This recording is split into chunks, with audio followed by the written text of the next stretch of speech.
السلام عليكم ورحمة الله تعالى وبركاته. أردي السود وهذا وحائنه سعودي جبتر كأني أحد باتويكا قارة أفريقيا أي لا كلنتي كدمر كأي حرية قارتي هذا سيدا أنو كأرجنا 10 كنا وح خط عجار كأنه صارن 10 كيكواد أو أحد common problems to the African states أو أدباتوين كي good قارة أفريقيا وتمدد أي لا كلنا. عشرة كم واحد نقول قاعدين دونا 8.2 أو democracy dictatorship military government in Ghana وضنك غانا إنه as a case study هان وقاعدين دونا بالسدا دولته سد ديمقراطية هاي تيكلي تلسكا هاي انتباه أي وجرين. أرضي 10 كان مركو أورد معه وحن إذا كفل يا هدي إلى هاي إدمو إن أتفاهين كرتان أو شريح كرتان وجدوين كي وجاره هجاميه ودنك جانا أحكوا ما نكروما سيدو كلا أرضي وحن إذا كرتشيني إن أتكران كرتان وحيابه كان أفكم بيجي لجو أفكم بيه كوا ما نكروما وحن كلا إذا كفل يا إن أجران كرتان دور كأي ciidamada militariga ay ku lahaayeen inay dib u soo noqoto dawladii dimuqraasiga ahayd. Okay. Ardayay ugu horeynahan wadanka ugu horeeya xagga sub-Saxaraha qaaradda Afrika waxa noqday in uu xorriyada qaato wadanka Ghana oo uu isku dayay hogaamiyaha Kwame Nkrumah inuu wadankaasi xorriyada kaga guuleysto wadanka Ingiriiska. wadankaas sidaan ognahay waxa la dhahayay sidoo kale oo aad ugu magac dheeraa the Gold Coast oo ah xeebta dahabka macnaheedu waa garan karnaa waa meel dahabku aad ugu badan yahay haddaba Kwame Nkrumah isagoo isku dayaya in uu wadankani xoroobo waxyaabaha uu sameeyay waxa kamid ahaa dibad baxyo laakiin Kwame Nkrumah waa la xiray oo waxa xiray gumeystihii isku soo wada duuba 1957 waxay noqotay wadanka aynu dhahayno the Gold Coast oo ah wadanka Ghana in uu xorriyadiisa qaato haddaba Kwame Nkrumah wadankii waxa uu ugu magac daray oo u bixiyay Ghana waxa noqotay afgambigii koowaad ee qaaradda ka dhaca in uu noqdo afgambigii dhacay 1966 kaas oo aynu dhihi karno waxyaabaha hogaamiyay waxa kamid ahaa dhibaatooyin dhaqaale iyo kuwa siyaasadeed oo wadanka ka soo caanbaxay marka aynu fiirino xilli taliska uu hayay Kwame Nkrumah talinka wadankani waxa aynu dhihi karnaa waa laga soo bilaabo sanadkii xorriyada qaateen oo ah 1957 ilaa 1966 haddaba xilliga kan 1966 wuxuu noqonayaa xilliga lagaga tuuray afgambiga waynu dhigan doonaa siyaabihii afgambiga looga tuuray iyo waxyaabihii sababay waxaan fiirinaynaa Kwame Nkrumah muxuu keenay oo ah waxyaabaha uu ku guuleystay maxaa kamid ah marka aynu fiirino Kwame Nkrumah waxa uu ahaa nin socialist ah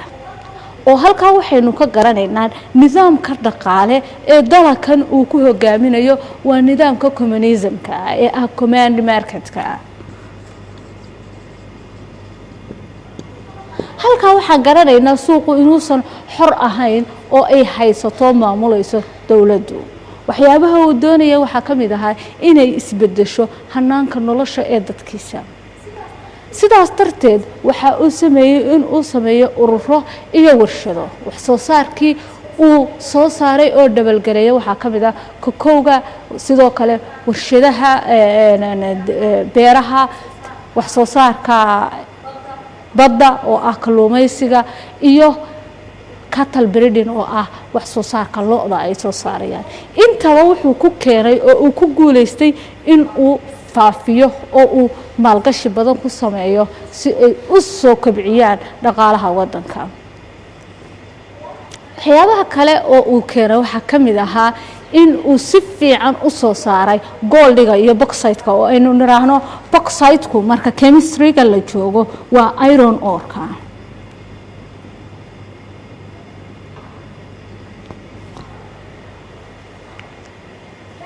waxyaabaha kale oo uu sameeyey waxaa ka mid ah in uu dhisay biyo xireen oo u dhisay Fort River kaas oo biyo xireenkaas ay ujeedkiisa tahay the reasonka daamka loo dhisayna ay tahay kow in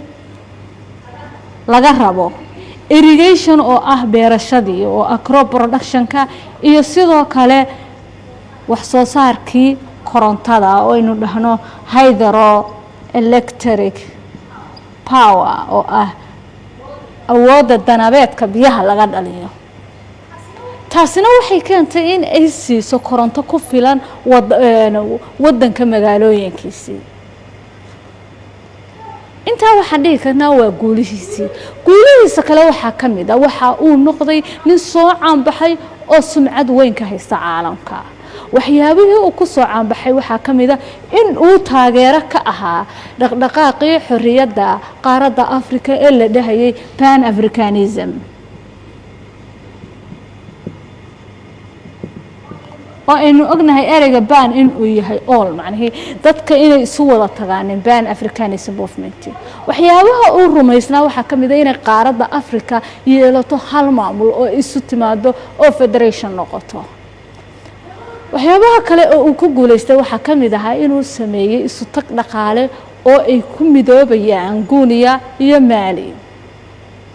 sidoo kale waxa uu ka mid ahaa cid inkastoo aansan waxba ka soo bixin ururka dhaqaale haddana Kwame Nkrumah waxa uu ka mid ahaa taliyayaashii ugu cadcada ama hogaamiyayaashii ugu cadcada ee qaybta weyn ka qaatay samaysinkii la sameeyay African Unity oo ah ururka midowga Afrika midnimada Afrika xilliga ahaa 1963. waxaan dhihi karnaa marka waxa uu ahaa siyaasi aad caan ugu ah in uu door muhiim ah ka ciyaaro siyaasadda dibadda world affairs-ka. haddaba iminka ardayda waxaanu qaadan doonaa maxaa keenay in la rido ama la tuuro xukunka laga tuuro Kwame Nkrumah. horta waxaan dhihi karnaa Kwame Nkrumah wuxuu daqiiqadii horeba isku dayay in uu wadanka ka dhigo mid warshadaysan oo sanaaca warshadaha ku baafsan. taas marka waxay ku keentay in uu soo amaahdo lacag badan oo uu dibadda ka soo amaahdo si uu u noqoto oo u balance gareeyo lacagaha uu u baahan yahay. laakiin marka lacagtan waxa uu rabaa in uu deynaha ka bixiyo waxyaabihiisa exportska ah ee uu dhoofsado. waxaan ognahay waxa la dhaho industrialization-ka ama habka sanaacada warshadaha inay ku kacdo lacag badan. arrimaha kale oo keenay in uu dhaco ama overthrow-ku uu ku dhaco waxaa ka mid ahaa in uu xanibay oo uu joojiyay parliamentary government-gii uuna doorbiday in uu wadan ku yeesho one party state uu noqdo ama one party system. halkaa waxaan ka garanaynaa markuu wadanku uu diido axsaabta oo baartigu hal xabo uu noqdo only one party markuu noqdo inay meesha ka baxayso isla xisaabtanka iyo is-challenge karayntu. waxyaabaha kale oo la soo caanbaxay oo xukunka ka tuuro loo aaneyn karo waxaa ka mid ah in uu noqdo hogaamiye kaligii talis ah.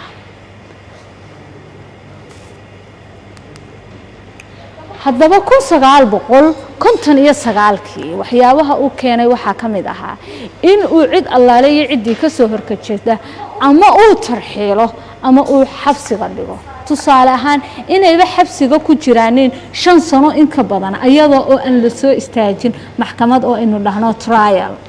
waxaan ognahay qofka dambi haddii lagu xukumo inuu u baahan yahay dambi lagu haysto in maxkamadda la keeno si uu ugu kala cadaado in uu yahay innocent ama guilty inuu yahay.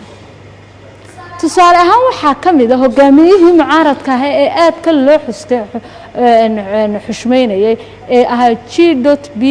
Dangu in uu xiray 1961 xiritaankaasi inay ku keentay inuu hogaamiyahaas uu xabsiga ku dhinto. haddaba 1964 waxyaabaha kale oo uu sameeyay waxa kamid ahaa in uu mamnuucay dhammaan axsaabtii oo dhan oo uu kaliya la soo haray xisbigiisa